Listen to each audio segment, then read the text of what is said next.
সাংবাদিক বন্ধুরা সবাইকে স্বাগত জানাই। আজ এই সাংবাদিক বৈঠকে ভারতীয় জনতা পার্টির প্রদেশ কার্যালয় থেকে সকাল থেকেই রাজ্যের দুজন বিধায়কের ইস্তফাকে কেন্দ্র করে সাংবাদিক বন্ধুর থেকে আমাদের কাছে ফোন আসছিল রিঅ্যাকশনের জন্য। দল থেকে বলা হয়েছে যে 5টার সময় আমরা সাংবাদিক বৈঠকের মাধ্যমে দলের কি স্ট্যান্ড সেটা খোলাসা করা হবে, পরিষ্কার করা হবে। এবং সেই সুবাদেই আজকের এই সাংবাদিক বৈঠক। আজ সকালে যারা ভারতীয় জনতা পার্টির যে দুজন বিধায়ক ছিলেন, সম্মানিত সুদীপ রায় বর্মন এবং আশিস কুমার সাহা,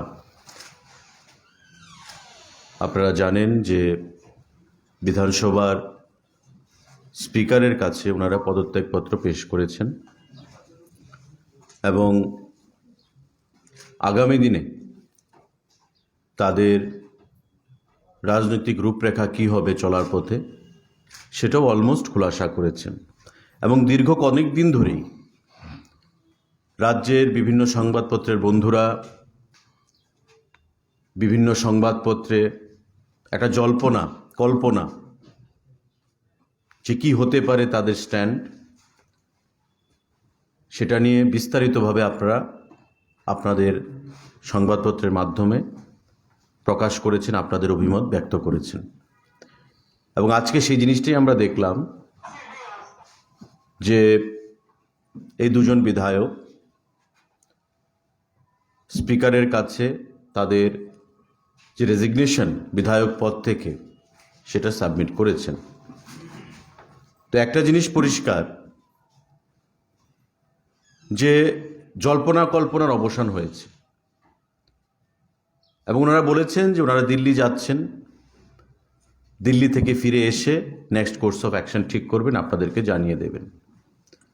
এখানে আমার সঙ্গে দলের তরফ থেকে নবেন্দুবাবুও রয়েছেন, উনিও ওনার অভিমত ব্যক্ত করবেন। আমি রাজ্য সরকারের মন্ত্রী হিসাবে সরকারি দিক থেকে কথা বলছি, দলীয় অফিস থেকে বসে, এবং উনি দল থেকে বলবেন। যে জিনিসটা আমরা তীব্র ভাষায় বিরোধিতা করছি এবং নিন্দা জানাচ্ছি, সুদীপবাবু এবং আশিসবাবু ওনাদের বক্তব্যে রেজিগনেশনের পর বলেছেন যে very shortly this government will be rendered two minority, অর্থাৎ খুব শীঘ্রই এই সরকারটাকে মাইনরিটি করে ফেলা হবে, মানে সরকারটা ফেলে দেওয়া হবে। আমাদের এখন মেজরিটি রয়েছে, জনগণের দ্বারা নির্বাচিত প্রতিষ্ঠিত সরকার 2018 সালে নির্বাচিত হয়েছে। 25 বছরের কালো দিন, কালো অধ্যায় যেটা বামফ্রন্টের শাসনে রচিত হয়েছিল, তার থেকে মুক্তি দিয়েছে ভারতীয় জনতা পার্টি, নরেন্দ্র মোদী, অমিত শাহ, আমাদের মাননীয় মুখ্যমন্ত্রীকে সামনে রেখে। এবং সেই 18 সালে মুক্তির পর সুদীপবাবু মন্ত্রিসভায় গুরুত্বপূর্ণ দপ্তরের মন্ত্রী হিসেবে স্থান করে নিয়েছিলেন, দল থেকে তাকে সেই সুযোগ দেওয়া হয়েছিল। এখন উনি বলছেন যে সরকারটাকে ফেলে দেওয়া হবে, this government will be rendered two minority government. তো একটা জিনিস পরিষ্কার যে উপরে মানুষের কথা বললেও সরকার ফেলে দেওয়াই হচ্ছে তাদের আসল উদ্দেশ্য, আসল লক্ষ্য। যে জিনিসটা আমরা তীব্র ভাষায় নিন্দা জানাই এবং বিরোধিতা করছি। বর্তমানে সরকার বা সরকারের কাছে কোনো ঝুঁকি নেই, উই আর কমফোর্টেবল। দুজনের রেজিগনেশনে সরকার পড়ে যাবে বা আগামী দিনে যদি কোনো ধরনের ডেভেলপমেন্ট ঘটে, ওনারা যেটা বলতে চাইছেন তাতে সরকার পড়ে যাবে, সেই জিনিসটা কোনো দিনই সম্ভব হবে না। আমি একটু আগে থেকে বলতে চাইব, উনি বলছিলেন যে দমবন্ধকর পরিস্থিতি ছিল, দমবন্ধকর পরিস্থিতি থেকে উনি রেজিগনেশন দিয়ে অনেকটা রিলিফ বোধ করছেন, মুক্ত বোধ করছেন নিজেকে। যে দল থেকে উনি বা আমিও ছিলাম, যে দলে, কংগ্রেস দলে, কংগ্রেস দল থেকে বেরিয়েও তিনি এই কথাই বলেছিলেন যে মুক্ত বোধ করছি নিজেকে, কারণ মানুষের জন্য কিছু করা যাচ্ছিল না এই দলে থেকে, তাই বিজেপি দলে যোগদান।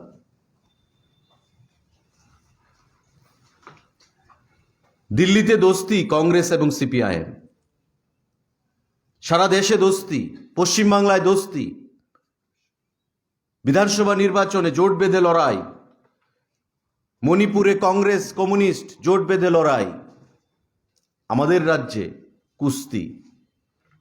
সেই জিনিসটা বিগত 25 বছর আমাদের রাজ্যকে কমিউনিস্টের হাতে উপঢৌকন হিসেবে তুলে দিয়েছিল।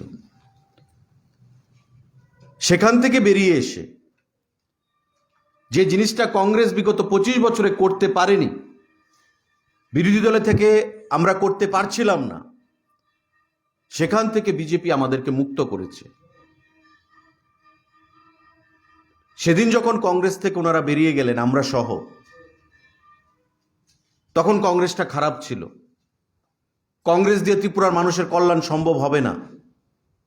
কংগ্রেস দিল্লিতে দোস্তি, ত্রিপুরায় কুস্তি, ত্রিপুরা রাজ্যে সিপিআইএম এর কাছে বিক্রি করে দিয়েছে।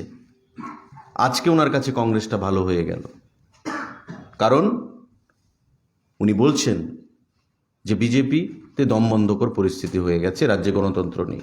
যে কথাটা উনি আগেও বলতেন যে ত্রিপুরা রাজ্যে কমিউনিস্টের শাসনে গণতন্ত্র নেই। তো একটা জিনিস পরিষ্কার যে ওনার রাজনৈতিক স্ট্যান্ড কি হবে, সে জিনিসটা উনি, আমার মনে হয় উনি বিচক্ষণ রাজনীতিবিদ, 4 বারের বিধায়ক ছিলেন, এ নিয়ে 5 বার, 4 বার কংগ্রেস দলের বিধায়ক ছিলেন, কিন্তু 5ম বার বিজেপি দলের হয়ে বিধায়ক হয়েছেন, মন্ত্রী হয়েছিলেন, ক্যাবিনেটে রাজ্য সরকারের মন্ত্রী হয়েছিলেন 5ম বার বিধায়ক হওয়ার পর। আমরা সেই জিনিসটাকে তীব্র ভাষায় আমরা প্রতিবাদ জানাচ্ছি, এবং কোনো ধরনের ষড়যন্ত্র, আমরা বলবো যে কথাটা বলেছেন যে government will be rendered two minority, সেটা বলবো এটা একটা ডিপ রুটেড কনস্পিরেসি সরকারকে ফেলে দেওয়ার, যেটা আমরা কোনোভাবেই মেনে নেব না, রাজ্যের জনগণ মেনে নেবে না। যারা এই সরকারকে প্রতিষ্ঠিত করেছে 18 সালে, দীর্ঘ 25 বছর পর ভারতীয় জনতা পার্টির নেতৃত্বে, এ রাজ্যের জনগণ কোনো অবস্থাতেই এই স্ট্যান্ড মেনে নেবে না। আগামী দিনে যে কোনো ষড়যন্ত্র রাজ্যবাসী জবাব প্রদান করবে।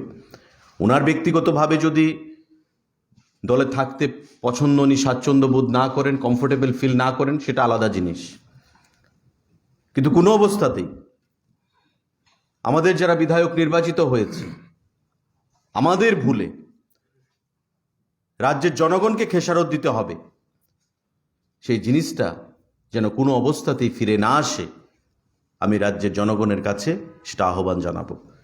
ইতিমধ্যে আপনারা দেখেছেন বা জেনেছেন যে সিপিআইএম দল থেকেও একটা অ্যাক্টিভিটিস শুরু হয়েছে, কারণ তারা চাইছিল সেই জিনিসটা, যে একটা অংশকে লেলিয়ে দিয়ে মাঝখানে কিভাবে ঘোলা জলে মাছ ধরা যায় সেই জিনিসটা, এবং তাদের মধ্যেও যেন একটা কনফিডেন্স ফিরে পাচ্ছে তারা, যে আগামী দিনে আমরাও একটু লড়াইয়ের ময়দানে যেতে পারবো, যারা 4 বছরে লড়াইয়ের ময়দানে যেতে পারেনি, কারণ জনগণ তাদেরকে প্রত্যাখ্যান করেছে বিগত 18 সালের নির্বাচনে। আবার পুনরায় কমিউনিস্ট পার্টি ফিরে আসুক, রাজ্যের জনগণ সেই জিনিসটা চাইছে না। আজকে খোলা জলে মাছ ধরার যে একটা প্রয়াস, বা বাঁকা পথে কমিউনিস্টের হাতে সরকার তুলে দেওয়ার যে একটা প্রয়াস, সেই জিনিসটা মানুষ উপলব্ধি করতে পারে, এবং আমরা আহ্বান জানাবো মানুষের কাছে যে কোনো মূল্যে রাজ্যের এই সরকারকে রক্ষা করতে হবে, এবং আগামী দিনে আমাদের 18 সালে যে পরিবর্তন হয়েছিল, 25 বছর সহ্য করা গেল, 3 বছর সহ্য করা যাচ্ছে না, 4 বছর সহ্য করা যাচ্ছে না। 25 বছর যে গণতান্ত্রিক পরিবেশ ছিল না রাজ্যে, সেই জিনিসটা বড় করে দেখার সেখানে প্রয়োজনীয়তা নেই। 4 বছরের পরিবেশটাকে বড় করে দেখার প্রয়োজনীয়তা চলে এসছে আজকে। তাই সাংবাদিক বন্ধুরা, আপনাদের মাধ্যমে আমরা রাজ্যের কাছে সেখানে আহ্বান জানাবো, রাজ্যের প্রতিটি অংশের জনগণে যারা 18 সালের নির্বাচনে একটা গুরুত্বপূর্ণ ভূমিকা নিয়েছিলেন পরিবর্তনে, যে আগামী দিনে ত্রিপুরা রাজ্যে যেন এমন পরিবেশ তৈরি করার যে একটা চেষ্টা হয়েছে, তা যেন কোনো অবস্থাতেই সফলতা না আসে, সেই দিকে আপনাদের নজর রাখতে হবে, সেই দিকে আপনাদের লক্ষ্য রাখতে হবে। আমি বর্তমানে মাননীয় নবেন্দুবাবুকে আহ্বান জানাবো, উনি দলের পক্ষ থেকে ওনার বক্তব্য পেশ করার জন্য।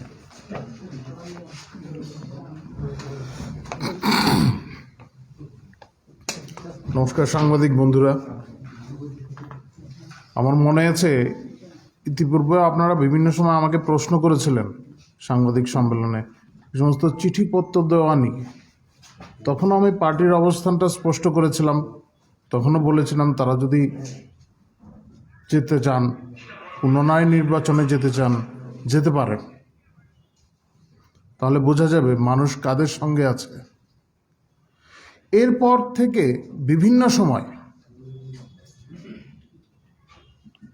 পার্টির যে দৈনন্দিন প্রক্রিয়া আছে, তাছাড়াও নির্বাচনী প্রক্রিয়ার সময়ও বিভিন্ন ধরনের দলবিরোধী কার্যকলাপের অভিযোগ এসেছিল, কিন্তু ভারতীয় জনতা পার্টির নেতৃত্ব বারংবার সেই সুযোগ দিয়ে এসছে যাতে নিজেদের সংশোধন করতে পারেন।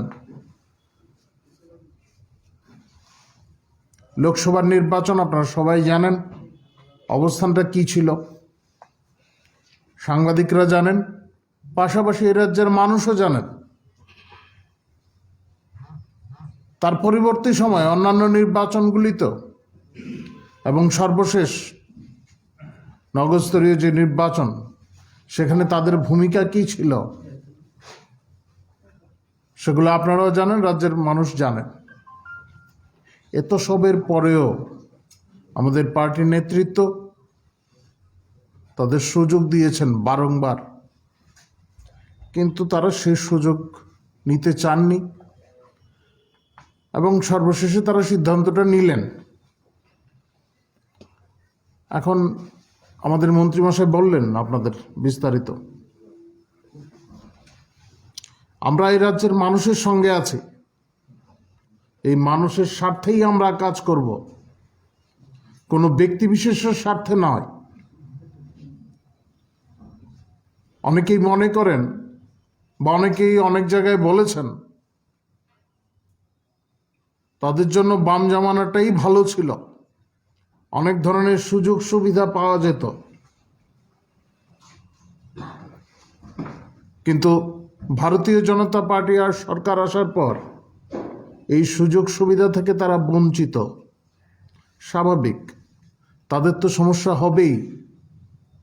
এই সরকার ব্যক্তি বিশেষের জন্য নয়,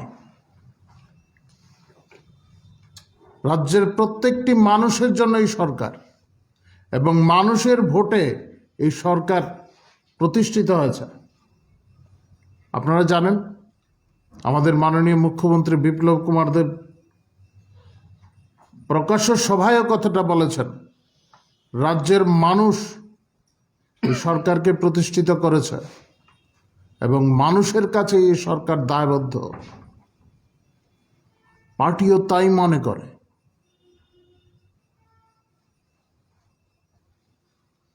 এই সমস্ত যে ঘটনাক্রম, আজকে তার একটা হয়তো ইতি টানা হলো কার্যকারণে, ইতিপূর্বেও যে সমস্ত ঘটনাগুলি ঘটছিল সে সম্পর্কে রাজ্যের মানুষ কিছুই বোঝেন না এমনটা কিন্তু নয়। যারা ভাবছেন রাজ্যের মানুষ বোঝেন না, সেখানেই হয়তো তারা ভুল করছেন। গ্রামের মানুষ, আগরতলা ছাড়াও রাজ্যের বিভিন্ন অংশের মানুষ এই বিষয়ে তাদের স্পষ্ট ধারণা আছে? কারা কবে কোথা থেকে দলবদল করেছেন এবং দল বদলের সময় সেই দল সম্পর্কে তারা কি উক্তি করেছেন এবং তাদের কি ধরনের কার্যকলাপ ছিল, হয়তো আপনাদের কাছে ছবিও থাকবে। কংগ্রেস ভবনটার কি দশা হয়েছিল এখন মানে যদ্দূর শোনা যাচ্ছে সেই অনুযায়ী বলছি আমি। এখন কংগ্রেস দলের নেতারা বুঝবেন, সেটা আমাদের বিষয় নয়। এখন পরিত্রাণ পাওয়ার জায়গাটা কোনটা এটা তারাই ঠিক করবেন। ভারতীয় জনতা পার্টি ইতিপূর্বেও যে অবস্থানে ছিল সেই অবস্থানে অনড়ই আছে। এই রাজ্যের মানুষের জন্য কাজ করতে হবে, কোনো ব্যক্তিবিশেষের স্বার্থে নয়, এবং সেই লক্ষ্যেই এগিয়ে চলবে।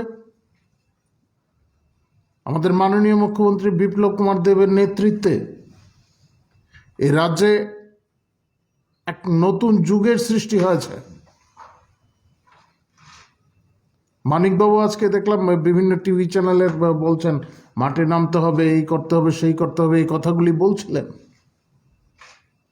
পশ্চিমবঙ্গেও জোট হয়েছে, কোথাও ছায়া জোট হয়েছে, এই রাজ্যও হয়েছে, ছায়া জোটই ছিল। অন্যান্য জায়গায় প্রকাশ্যে জোট হয়েছে। তো এখন কারা কংগ্রেসে যাচ্ছেন, তাদের পরবর্তী রাজনৈতিক অবস্থানগুলি কি হবে, সেই সমস্ত বিষয়গুলি থেকে এবং বিরোধী দলনেতার বক্তব্য থেকে সবই স্পষ্ট কারা কোথায় ছিলেন অতীতে,